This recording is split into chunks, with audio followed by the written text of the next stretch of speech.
இமையவர்கள்னு அவருக்கு பேர். இமைக்காத இருக்கக்கூடியவர்கள்னால்தான் இமையவர்கள் அப்படின்னு பேர். அந்த தேவர்கள்லாம் அப்படி அனுபவிச்சுட்டு இருக்காளேன்னா சுவாமி தேசிகன் சாதிச்சுட்டார். அங்கு போய் நாங்கள் அருளி செயல் சொல்லுவோன்னு பல்லாண்டும் பல்லாண்டே பாடுவோமே. வைகுண்டத்தில் போனாலும் பகவானை பற்றி புகழ்ந்து பாடலாம்னுட்டு அப்படிப்பட்டதான ஒரு அனுபவம் அந்த சேவிச்சின்னு மட்டும் இருக்கிறதான்னா நமக்கு அது உத்தேசியம் இல்லை, கைங்கரியம் உத்தேசியம். அதனால் அங்கே போய் கைங்கரியம் பண்ணணும். ருக்மிணி கேட்கும்பொழுது கிருஷ்ண பரமாத்மாட்ட, கிருஷ்ணா நீ எனக்கு கிடைக்கணும், நீ கிடைக்கலன்னா எனக்கு எத்தனை ஜென்மா வேணா கொடுங்கிறா. சதஜென்ம விஸ்யாத்து, எத்தனை ஜென்ம வேணாலும் நீ கொடு, ஆனால் அத்தனை ஜென்மத்திலையும் உன்னுடைய சம்பந்தத்தோடு நான் இருக்கணும், உனக்கு நான் கைங்கரியம் பண்ணும்படியாக இருக்கணும், அது சம்பந்தத்தோடு கூட. அதுதான் ஆண்டாலும் பிரார்த்திக்கிறாய். எற்றைக்கும் ஏழேழு பிறவிக்கும் உந்தன்னோடு உற்றோமே யாவோம் உனக்கே, அந்த ஏவகாரம் உனக்கே நாம் ஆட்செய்வோம். உனக்கேன்னா அந்த ஏவகாரம் உன்னை தவிர வேறு யார்ட்டையும் போய் நிற்க மாட்டேன். உனக்கே நாமாட் செய்வோம், மற்ற நம் காமங்கள் மாற்று. வேற ஏதாவது காமங்கள் இருந்தாலும் மாற்றி அந்த காமத்தை பகவானிடத்துல, காமம்னா ஆசைன்னு அர்த்தம், அந்த ஆசையை பகவானிடத்துல உன்னிடத்துல வைக்கும்படியாக எனக்கு அனுகிரகம் பண்ணுன்னு வேண்டுகிறாள் ஸ்ரீமதி கோதைன்னு சொல்லக்கூடிய ஆண்டாள். அதனால் நமக்கு போய் சேர்றதுல என்ன முக்கியம்னா கைங்கரியம் முக்கியம். வைகுண்டத்தில் போய் எத்தனை சொரூபம் எடுத்து வேணாலும் கைங்கரியம் பண்ணலாம், எத்தனை சொரூபம் எடுத்து வேணாலும் திருவாலவட்டம் பெருமாளுக்கு வீசலாம், புஷ்பம் கட்டி கொடுக்கலாம், பெருமாளுக்கு தீர்த்து எத்தனை கைங்கரியம், எல்லாமே கைங்கரியம் தான். எவ்வளவு சொரூபம் இருந்தாலும் கைங்கரியம் பண்ணலாம். அந்த மாதிரியான ஒரு அனுகிரகம் வைகுண்டத்தில் பெருமாள் நமக்கு பண்ணிடுவானோ. அதனால தான் சொன்னேன், முதல் 5 அப்படிங்கிறது நாம் பண்ண வேண்டியது, மீதி 4 அவன் பண்ண வேண்டியது, பெருமாள் பண்ண வேண்டியது. முதல் 5 அப்படிங்கிற தெளிவான ஞானத்தை நமக்கு யார் கொடுப்பா? ஆச்சாரியன் தான் கொடுப்பா. அதான் விவேகம். அந்த விவேகமான ஞானத்தை வளர்த்துக்கணும். இத்தனை காலம் நம்ம இப்படி இருந்துட்டோமேன்னு நினச்சி, இனிமேல் அப்படி இருக்கக்கூடாதுன்னு நினச்சி, இப்படி இருந்துட்டோமேன்னு நினச்சி பశ్చాத்தாபப்படுறதுங்கிறது 2வது.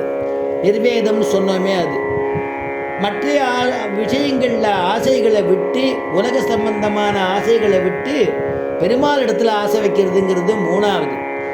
4வது, இத்தனை பாவம் பண்ணியிருக்கோமே, இனிமேல் நமக்கு எப்படிப்பட்ட நரகம் கிடைக்குமோ தெரியலையே அப்படின்னு ஒரு பயம் ஏற்படுறதே, பீதி, அந்த பயம் கொள்றதுங்கிறது அடுத்தது.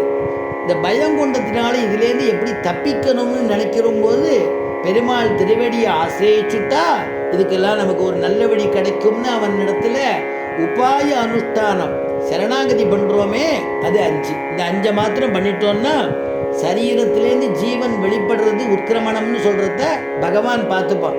எந்த சமயத்தில் எந்த காலத்தில் நமக்குன்னு ரிசர்வேஷன் பண்ணிட்டான் சரணாகதி பண்ணிட்டதுனால, இங்கேருந்து நமக்கு போக வேண்டியது தான் பாக்கி.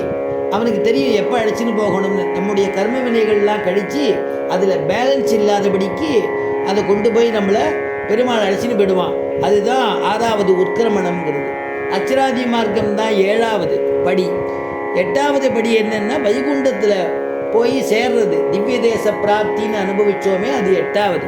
9வது என்னென்னா அங்கே கைங்கரியுமே பண்ணிட்டு பெருமாளிட திருவடி வாரத்திலே இருந்து அங்கேயே இருக்கிறதுங்கிறது தான் 9வது. இப்படி போய் வைகுண்டத்தில் சேர்க்கணும், போய் சேரணுங்கிறத பெருமாள் நமக்கு கிருபை பண்ணுறார், ஆச்சாரியின் மூலமாக அனுகிரகம் பண்ணுறார். இதைத்தான் நம்முடைய சுவாமி தேசிகன் விவேக நிர்வேத விரக்தி பீதயः விவேக நிர்வேத விரக்தி பீதயः பிரசாத ஹேதூத்க்ரமண அச்சிராதயः பிரகிருத்யதிக்ராந்த பதாதிரோகணம்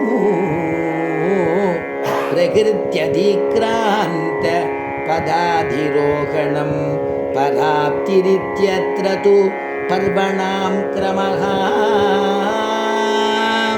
விவேக நிர்வேத இப்பெல்லாம் சொல்லிட்டேன். அதை தான் சுவாமி தேசிகன் ஸ்லோகரூபமாக அந்த 9 படி என்னங்கிறத சொல்கிறார். அந்த 9 படியை நம்ம தாண்டணும்னு. இப்போது அது முடிஞ்ச வரைக்கும் கொஞ்சம் விரிவாக பார்க்கலாம். முதல்ல சொன்னது ஞானம் விவேகம்னு சொல்லக்கூடியது. அதுக்கு தமிழ் அர்த்தம் என்னென்னா தெளிவான ஞானம். தெளிவான ஞானம் கொடுக்கணும் அப்படின்னு பெருமாள் நினைக்கிற இந்த ஜீவனுக்கு இப்போ தெளிவான ஞானம் கொடுக்கணும்னு. அந்த ஜீவனுக்கு கொடுக்கணும் அப்படின்னு நினைக்கும் பொழுது அதை எப்படி கொடுக்கறது? அந்த ஜீவகோடிகள்லாம் வந்து ஏதாவது ஒரு விதத்தில் ஒரு புண்ணியம் பண்ணியிருக்கணும் இல்லையா? புண்ணியம் பண்ணியிருந்தால் தானே பெருமாள் அனுகிரகம் பண்ணணும். அனுகிரகம் பண்ணுறதுக்கு முன் வருவர். சரி, பெருமாள் நல்ல ஆச்சாரியன் கிடைக்கிறதுக்கு நமக்கு